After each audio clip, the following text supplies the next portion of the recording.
উচ্চ মাধ্যমিক third semester তৃতীয় অধ্যায় আঞ্চলিক রাজধানী ও রাজ্য গঠন। আঞ্চলিক রাজ্য গঠন হয়েছিল, তোমরা জানো যে বিভিন্ন দক্ষিণ ভারত থেকে শুরু করে বিভিন্ন ছোট ছোট রাজ্যগুলো গড়ে উঠেছিল এবং এই রাজ্যগুলোর ওপরেই আমাদের তৃতীয় অধ্যায়টা বেশিরভাগ নির্ভর করে আছে এবং তাদের সাংস্কৃতিক জীবন, তাদের রাজনৈতিক জীবন, তাদের অর্থনৈতিক জীবন কি ছিল সেটা আমরা এই অধ্যায়ে পাবো। যাই হোক, আমরা আজকে 25টা প্রশ্ন তোমাদের সামনে দেব। এর আগে আমি তোমাদের 25টা প্রশ্ন এই ভিডিওতে দিয়েছি। আজকের ভিডিওতে আরো 25টা প্রশ্ন দেব। যে প্রশ্নগুলো খুব গুরুত্বপূর্ণ বলে মনে হচ্ছে আমার কাছে সেগুলোই রাখছি। দেখো, প্রথম প্রশ্ন হচ্ছে, অন্ধ্র কবিতা পিতামহ নামে কে পরিচিত? অল্লসানি পেড্ডান। দ্বিতীয় প্রশ্ন, বিজয়নগর কোন সম্রাটের শাসনকালে তেলুগু ভাষা সাহিত্যের স্বর্ণযুগ বলে অভিহিত করা হয়? উত্তর, রাজা কৃষ্ণদেব রায়। যে রাজা কৃষ্ণদেব রায়ের লেখা আমুক্ত মাল্যদা এবং বিজয়নগর সাম্রাজ্য যদি বলি, সেটার কিন্তু সব থেকে যে নামটা আমাদের সবার সামনে আসবে, রাজা কৃষ্ণদেব রায়। তার আমলেই কিন্তু বিজয়নগর সাম্রাজ্যটার অনেক শ্রীবৃদ্ধি ঘটেছিল। শুধু সাহিত্য বলে নয়, অর্থনীতির জীবন, সমস্ত সামাজিক জীবন, সমস্ত দিক থেকেই কিন্তু আমরা দেখব একটা স্বর্ণযুগের মতনই আমরা দেখি। পৃথিবীতে চারটে আমরা স্বর্ণযুগ হিসাবে পাই। একটা হচ্ছে রানী এলিজাবেথের যুগ, একটা পেরিক্লিসের যুগ, একটা গুপ্ত যুগ, একটা মুঘল যুগ। তো এখানেও আমরা দেখব যে দক্ষিণ ভারতে এই সময়কালে আঞ্চলিক রাজ্য গঠনের সময় দক্ষিণ ভারতে বিজয়নগর, যার হরিহর এবং বুক্ক নামে দুই ভাই যে প্রতিষ্ঠা করেছিলেন এবং বিজয়নগরের সাম্রাজ্যের স্বর্ণযুগ এসেছিল রাজা কৃষ্ণদেব রায়ের আমলে। এরপরে ডোমিঙ্গো পায়েজের বর্ণনা অনুযায়ী বিজয়নগরের কোন সম্রাট ওড়িশা বিজয়ের স্মারক হিসাবে মহানবমী ডিব্বা তৈরি করেছিলেন? কে? সেটাও কিন্তু রাজা কৃষ্ণদেব রায়। তাহলে প্রশ্নটা হচ্ছে এটাই যে ওড়িশা বিজয়ের স্মারক হিসাবে মহানবমী ডিব্বা কে প্রতিষ্ঠা করেছিলেন? উত্তর হবে কিন্তু রাজা কৃষ্ণদেব রায়। পরবর্তীকালে কৃষ্ণদেব রায়ের পরের প্রশ্ন, কৃষ্ণদেব রায়ের আর একটি গুরুত্বপূর্ণ স্থাপত্যর উদাহরণ হচ্ছে, সে হচ্ছে হাজরা রাম মন্দির। অর্থাৎ তিনি যে হিন্দুদের যে স্থাপত্য শৈল, হিন্দুদের রীতিনীতি বা হিন্দুদের যে সমস্ত স্থাপত্য শৈল, সেই শৈলের ওপরে ভিত্তি করে তিনি তৈরি করেছিলেন হাজরা রাম মন্দির। সেটা কিন্তু কৃষ্ণদেব রায়ের আমলেই। দেখো, দক্ষিণ ভারতের ইতিহাস কিন্তু সমৃদ্ধ ইতিহাস। দক্ষিণ ভারতের ইতিহাস নিয়ে যদি আমরা চর্চা করি, দক্ষিণ ভারতের স্থাপত্য শিল্প নিয়ে যদি আমরা চর্চা করি, তাহলে আমরা দেখব যে দক্ষিণ ভারতের বিভিন্ন যে মন্দিরগুলোর যে নকশা বা স্থাপত্য রীতি বা গঠন রীতি বা ভাস্কর্য রীতি কিন্তু অন্য রকমের। তুমি গঙ্গাইকোন্ড চোলপুরম, তুমি অঙ্করভাট মন্দির দেখো, এই যে নামগুলো বলছি দক্ষিণ ভারতের যে মন্দিরগুলো, এগুলো কিন্তু তুমি এক একটা স্থাপত্য রীতির নিদর্শন পাবে। বোঝা গেল কি বললাম? এবং একটার সঙ্গে আর একটা মিল পাওয়াটা দুষ্কর, বা মিল পাওয়া গেলেও ওর যে স্থাপত্য রীতিটা কিন্তু একটা থেকে আরেকটা আলাদা। তবে এক এক আমলে স্থাপত্য রীতির এক একটা নিদর্শন আমরা পাই। মুঘল আমলে স্থাপত্যের রীতি আমরা পাই। জাহাঙ্গীরের আমলে স্থাপত্য রীতি কেমন ছিল? আকবরের আমলে স্থাপত্য রীতি আমরা পেয়েছি সব লাল পাথরের কাজ। আবার দেখো, শাহজাহানের আমলে স্থাপত্য রীতি সব শ্বেত পাথরের কাজ। বোঝা গেল কি বললাম? তাহলে এক একটা সময়কালে এক একটা সম্রাট বা রাজাদের অধীনে স্থাপত্যটা কেমন হবে, সেই শাসকের রুচি, সেই শাসকের অন্যের অনুকরণ করার মানসিকতা বা কোনটাকে গ্রহণ করে তিনি কিভাবে তৈরি করবেন, এটা আমরা পাই। আবার দেখো, কিছু কিছু জায়গায় গম্বুজ আকৃতির মন্দিরের আদলে বিভিন্ন প্রাসাদগুলো তৈরি হচ্ছে, তার চূড়াগুলো তৈরি হচ্ছে। এটাও আমরা ইতিহাসে ছবিতে পাই। বিশেষ করে এইটের ইতিহাসের বইতে যেটা এখনো পর্যন্ত আছে, সেখানে দেখবে বাড়ি থেকে শুরু করে দুর্গ থেকে শুরু করে মসজিদ, মসজিদ থেকে শুরু করে মন্দির সেগুলো কিন্তু ওপরে মানে ঢালু আকৃতির বা ওই গম্বুজ আকৃতির মতো আকৃতি করে স্থাপত্য রীতির নিদর্শন ওখানে পাই। যাই হোক, যত পড়বে তত জানবে, টেক্সট বইটা পড়লে আরো বুঝতে পারবে। এরপরে দেখো, দক্ষিণ ভারতে অনেকগুলো রাজ্য প্রতিষ্ঠা হয়েছিল, তোমরা জানো। সঙ্গম হয়েছিল, তুলুক বংশীয়, আরবিডু বংশীয়, তাই না? এবারে এখানে আজকে দক্ষিণ ভারতে বাহমনি রাজ্য প্রতিষ্ঠা কে করেছিলেন? সেটা হচ্ছে হাসান গঙ্গু। ওনার প্রকৃত নাম আলাউদ্দিন হাসান বাহমন শাহ। পরের প্রশ্ন, এই ভদ্রলোকই, এই শাসকই আলাউদ্দিন হাসান বাহমন শাহ বা হাসান গঙ্গু, তিনি কি করেছিলেন? প্রথম দক্ষিণ ভারতে জিজিয়া কর তুলে দিয়েছিলেন। দেখো, আমরা অনেকগুলো করের নাম পাই, জিজিয়া কর, জাকাত কর, খারাজ কর, খামস কর, এগুলো আমরা পাই, তাই না? এছাড়া বিভিন্ন পথ কর, চারণভূমি কর।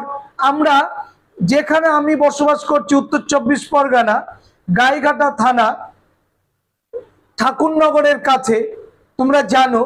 তো এই যে জায়গাটা, এই জায়গায় আমরা দেখতে পাই আবুল ফজলের এক লেখা বইটা, তোমরা জানো, আইনি আকবরী ও আকবরনামা।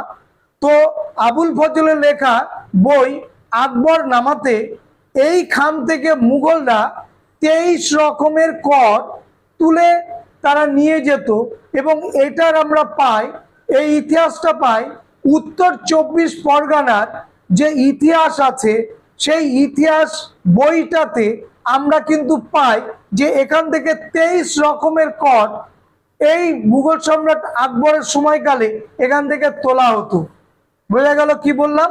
আবারও ওই বইটাতে আমরা পাই যে মুঘল সম্রাট আকবর, এখন আমের সময়, এই ভিডিওটা যখন করছি তোমরা জানো এই আমের সময়, তো মালদার আম তিনি নাকি খেয়েছিলেন, ওই বইতে লেখা আছে, এবং খুব প্রশংসা করেছিলেন। কে? মুঘল সম্রাট আকবর। সুতরাং যেটা বলার কথা, যে বিভিন্ন সুলতানরা যেমন রাজস্ব অনেক বেশি নিয়েছেন, যেটা নেওয়ার কথা নয়, আবার অনেক সুলতানরা আছেন তারা কিন্তু মুষ্টিমেয় কয়েকটি কর নিয়েছেন, বাদবাকি করগুলো অ্যাবলিশ করে দিয়েছেন, অবসান করে দিয়েছেন। তো আমরা এখানে পাবো এই হাসান গঙ্গু, এই ভদ্রলোক বাহমনি রাজ্যের, তিনি কিন্তু জিজিয়া কর তুলে দিয়েছিলেন। জিজিয়া করটা কি? জিজিয়া করটা হচ্ছে মুসলিম শাসকের অধীনে যদি অন্য ধর্মের মানুষ বসবাস করে, তাহলে তাকে যে কর দিয়ে বসবাস করতে হতো সেটার নাম হচ্ছে জিজিয়া কর। জাকাত কর কি? জাকাতটা হচ্ছে ওটা মুসলমানরাই দিত, শুধু ধর্মীয় কর। বোঝা গেল?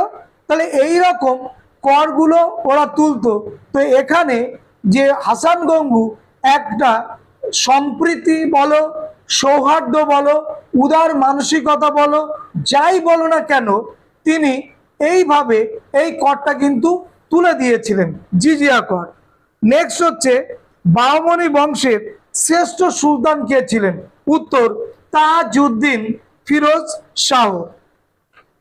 পরের প্রশ্ন, বাহমনি বংশের কোন সুলতান ভীষণ নৃশংস ছিল, অযোগ্য ছিল, অপদার্থ ছিল, এবং তার জন্যে তিনি জালিম নামে খ্যাত? জালিম বলা হতো এই সুলতানকে। তিনি কে?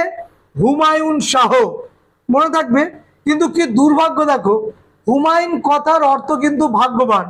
মুঘল যুগের যিনি সম্রাট ছিলেন হুমায়ুন, তার নামের অর্থ হচ্ছে ভাগ্যবান, অথচ তার জীবনটাই নৈরাজ্যের মতো চলে গিয়েছিল। এবং তিনি, তোমরা জানো যে তার মৃত্যুও হয়েছিল একটা দুর্ভাগ্যের মধ্যে, যে তিনি লাইব্রেরি থেকে পড়ে যখন সিঁড়ি দিয়ে নামছিলেন, নামার পথেই তিনি সিঁড়ি থেকে পড়ে গিয়ে মারা যান হুমায়ুন। তো এখানে আর এক হুমায়ুন পেলাম, যিনি জালিম বলে খ্যাত বাহমনি, তিনি হচ্ছেন হুমায়ুন শাহ। নেক্সট প্রশ্ন, কার সুদক্ষ নেতৃত্বে বাহমনি রাজ্য চরম উন্নতির শিখরে পৌঁছেছিল? তিনি হচ্ছেন মাহমুদ গাওয়ান। এই লোকটার নামও আমরা পাবো, এবং মাহমুদ গাওয়ান সম্পর্কে একটু ডিটেলসে আমরা জানবো আপাতত যে প্রশ্নগুলো গুরুত্বপূর্ণ সেগুলো দিয়ে যাচ্ছি। এরপরে আমরা এই অধ্যায় থেকে এই টপিকসগুলো নিয়ে আলোচনা করব। মাহমুদ গাওয়ান কোন শাসকের মন্ত্রী ছিলেন? মাহমুদ গাওয়ান কিন্তু কোনো নবাব ছিলেন না, কোনো সম্রাটও ছিলেন না, মন্ত্রী ছিলেন। তৃতীয় মোহাম্মদ সাহেব, তিনি মন্ত্রী ছিলেন এই মাহমুদ গাওয়ান। এবং এই মাহমুদ গাওয়ান সুলতানের যোগ্যতার থেকেও নিজের যোগ্যতা সব থেকে বেশি ছিল, দূরদৃষ্টি ছিলেন, বিচক্ষণ ছিলেন। এটা মাথায় রাখবে। কখনো কখনো কোনো না কোনো সম্রাটের থেকে মন্ত্রী বা কোনো পদাধিকারী অনেক যোগ্যতা সম্পন্ন, আবার কখনো কখনো দেখা যাচ্ছে যে অনেক সম্রাট অযোগ্য অপদার্থ হওয়া সত্ত্বেও সম্রাট হয়ে বসে রয়েছেন। এগুলো ইতিহাসে আমরা পাই। কত খ্রিস্টাব্দে মাহমুদ গাওয়ানের মৃত্যু হয়? উত্তর 1481 খ্রিস্টাব্দে। বাহুমনি রাজ্যের শেষ সুলতানকে? কলিম উল্লাহ শাহ। কলিম উল্লাহ শাহ। নেক্সট, কে বেরারে স্বাধীন ইমাদ শাহী বংশ প্রতিষ্ঠা করেছিলেন? উত্তর, ফতে উল্লাহ ইমাদ উল মুলক। মুঘল সম্রাট ঔরঙ্গজেব কত খ্রিস্টাব্দে দক্ষিণ ভারতের বিজাপুর রাজ্যকে মুঘল সাম্রাজ্যের মধ্যে অন্তর্ভুক্ত করেছিলেন? 1686 খ্রিস্টাব্দে। দেখো, এই ঔরঙ্গজেব দীর্ঘদিন রাজধানী থেকে দক্ষিণ ভারতে ছিলেন। কেন? কারণ দক্ষিণ ভারতের এই শিয়া রাজ্যগুলোকে তিনি পছন্দ করতেন না। তাদের আধিপত্য, তাদের শক্তিশালী মানসিকতা তিনি পছন্দ করতেন না, যার জন্যে তাকে দীর্ঘদিন রাজধানীকে অরক্ষিত রেখে দক্ষিণ ভারতে কাটাবার জন্যে রাজধানীতে তার বিরুদ্ধে গোলযোগ সৃষ্টি হয়েছিল, দলাদলি সৃষ্টি হয়েছিল। এবং ঔরঙ্গজেব মৃত্যুর পর এই বিশাল মুঘল সাম্রাজ্য ভাঙনে একটা অনবদ্য ভূমিকা গ্রহণ করেছিল দীর্ঘদিন রাজধানীতে না থাকা। আর রাজধানীতে না থাকার কারণে তিনি ছিলেন দক্ষিণ ভারতে।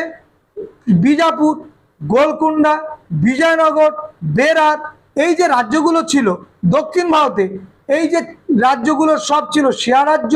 এই শিয়া রাজ্য হওয়ার অপরাধে তাদেরকে আক্রমণ করে মুঘল সাম্রাজ্য মুক্ত করতে হবে, এই মানসিকতা নিয়ে থাকতেন ঔরঙ্গজেব। নেক্সট, কে গোলকুন্ডা স্বাধীন রাজ্য প্রতিষ্ঠা করেছিলেন? কুলি কুতুব উল মুলক। কে হায়দ্রাবাদ শহরটি প্রতিষ্ঠা করেন? মোহাম্মদ কুলি কুতুব শাহ। চারমিনার নির্মাণ করেন কে? মোহাম্মদ কুলি কুতুব শাহ। চারমিনার নাম করা স্থাপত্য রীতি। কে বিদরের স্বাধীন রাজ্য প্রতিষ্ঠা করেছিলেন?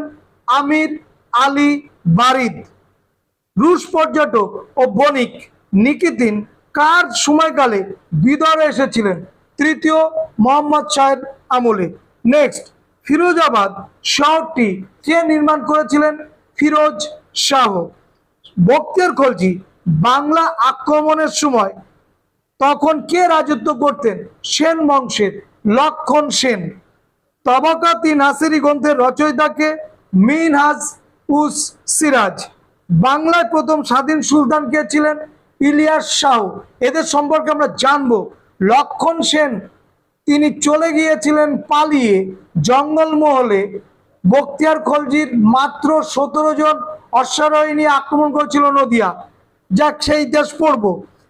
এবং আজকে লাস্ট কোশ্চেন, কোন সুলতান পান্ডুয়াতে রাজধানী স্থানান্তরিত করেছিলেন? সেটা হচ্ছে ইলিয়াস শাহ। তাহলে আজকের এই 25টা ভিডিও দিলাম তৃতীয় অধ্যায়ের।